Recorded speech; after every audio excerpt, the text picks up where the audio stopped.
Hey guys, what's up? In this tutorial video I will show you step by step how you can add a glow effect to items and objects in CapCut. So let's get started. Alright guys, so in the first step, launch the CapCut Video Editor.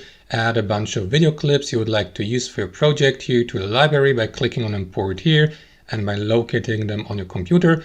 And next, place the video clip you would like to use for your background on your timeline here by left clicking on it and by drag and dropping it. And next guys, what you want to do is add a video, photo or image, like for example that photo of a woman with a transparent background to your library. You can use various background removal tools on the internet to remove the background of your photos and images. And next, simply upload that image or photo to your library. And next, place the photo or image with the transparent background on a separate video track here above your background video clip, just like that.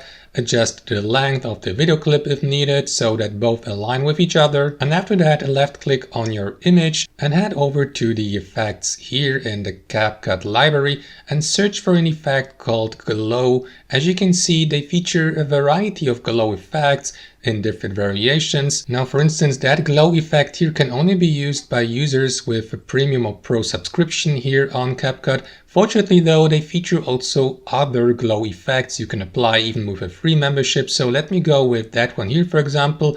You can left click on it to watch it in the preview. And if you like what you see, simply click on that plus icon to apply the given effect.